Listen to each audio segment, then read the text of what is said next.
Hello साथियों, नमस्कार साथियों। मैं जीजीपी प्रताप यूट्यूब चैनल के माध्यम से आपका हार्दिक स्वागत और अभिनंदन करना चाहता हूं। साथियों, कल झालावाड़ के अंदर मनोहरपुरा थाना पिपलादी गांव के अंदर एक सरकारी जो जर्जर अवस्था में वो स्कूल थी, उसकी छत गिरने से कई छोटे प्यारे छोटे भाई और बहनों की मौत हो चुकी है। 60 से प्लस अधिक दबने की आशंका है। साथियों, हमारी जो राजस्थान के शिक्षा मंत्री मदन दिलावर जी हैं, मैं उसको मदन दिलावर जी नहीं कहूँगा, उसको आज मैं गद्दार कहूँगा, क्योंकि उन्होंने छोटे छोटे भाई प्यारी प्यारी बहनों का खून पी लिया है। उन्होंने इसलिए कि उन्होंने गाँवों की स्कूलों का निरीक्षण क्यों नहीं किया, कितनी बार किया, ये जनता सवाल पूछना चाहती है मदन दिलावर से। आखिरकार उसको मंत्री का पद क्यों दिया गया? अगर दिया गया है तो उसका निरीक्षण काम क्यों नहीं किया गया? जो भी ये जर्जर अवस्था में स्कूल थी उसका जीर्णोद्धार करवाना चाहिए था। सरकार के पास से बड़े बड़े मंदिर बनवाने के लिए तो पैसे आ जाते हैं, ऐसी स्कूलों का जो खंडर अवस्था में जो 100 200 सालों से ये स्कूलें चल रही हैं, उनका जीर्णोद्धार क्यों नहीं करवाया? भाई, मनुष्य की भी उम्र होती है, तो उस छत की भी उम्र हो गई होगी शायद, तब वो गिरी है। सरकार को पता नहीं था, शिक्षा मंत्री को पता नहीं था। ये शिक्षा मंत्री के अंडर आती है सारी स्कूलें। इन्होंने चेक क्यों नहीं किया, निरीक्षण क्यों नहीं करवाया, या फिर क्यों नहीं किया? ये सारी मदन दिलावर, आप अपने मंत्री पद से इस्तीफा दे दीजिएगा, ये वहाँ की जनता सवाल पूछ रही है। अब आप एक बात बताओ कि सरकारी स्कूल के अंदर कौन से बच्चे जाते हैं? क्या अमीर के बच्चे जाते हैं? क्या थानेदार के बेटा बेटियां जाते हैं? क्या टीचर्स के लोगों के बेटा बेटियां जाते हैं? नहीं साथियों, वो गरीब किसान जो मध्यम वर्ग के गांव के लोग आते हैं, वो सरकारी स्कूल के अंदर अध्ययन करने के लिए जाते हैं। जो कल एक वो विद्यालय काल का ग्रास बन करके वो छत नीचे गिरी है, बच्चों के ऊपर, छोटे छोटे प्यारे भाइयों के ऊपर गिरी है वो छत। साथियों, इसके जिम्मेदारी पूरी शिक्षा मंत्री मदन दिलावर को है। साथियों, उन्होंने इसका निरीक्षण क्यों नहीं किया या क्यों नहीं करवाया? सरकार के पास ऐसे और के लिए तो वो बिना किसी फालतू के खर्चों के लिए तो पैसे सरकार के पास हो जाते हैं।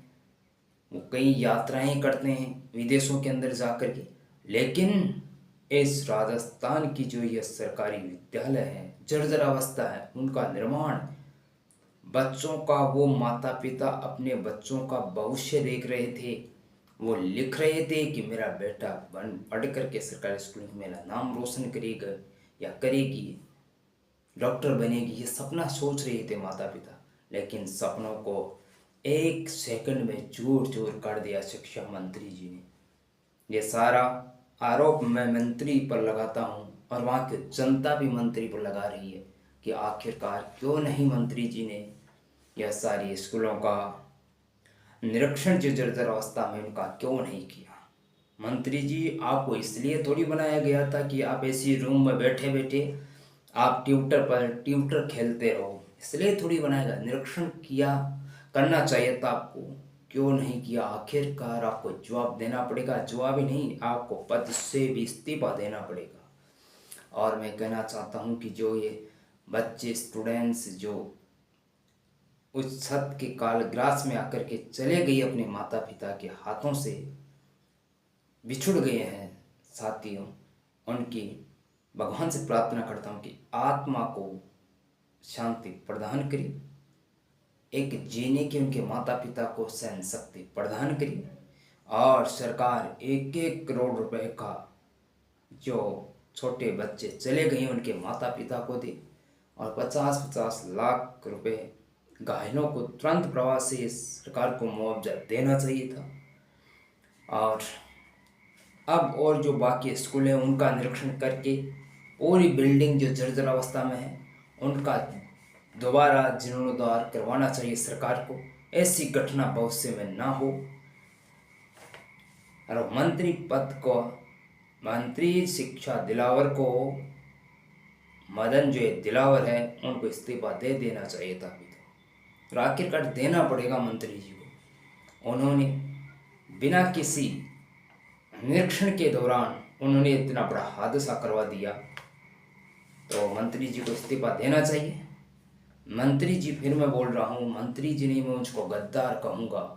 ये मेरा वीडियो चाहे आप चाहो जहाँ अपलोड कर देना, मंत्री उस गद्दार तक जरूर पहुँचा देना।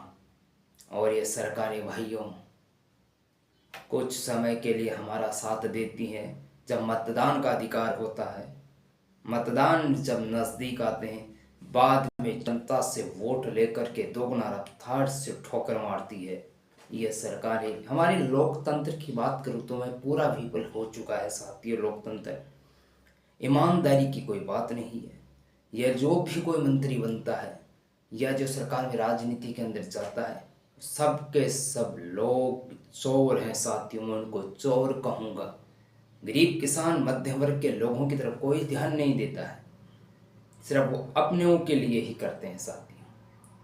तो भजनलाल सरकार, ये अपने दोनों जो तुम्हारी ये कान है ये खोल के सुन लो। जो भी ये अदर स्कूलें हैं और जर्जरावस्था में इसका जीर्णोद्धार करवाना चाहिए। या तुम्हारी बख्शी नहीं बात है तो आप पद से इस्तीफा दे दो, क्योंकि तुम्हारी अगर हिम्मत नहीं है तो आप पद से इस्तीफा दे दो। अब मैं ज़्यादा कुछ नहीं बोलूँगा, अब मैं विदा लेना चाहता हूँ। और मेरे प्यारे साथियों, इस वीडियो के आप देख रहे हो, सब्सक्राइब जरूर कर देना और कमेंट बॉक्स में इस वीडियो से संबंधित कमेंट जरूर ठोक देना मेरे प्यारे साथियों। अब मैं विदा लेना चाहता हूँ। सभी को जय हिंद साथियों।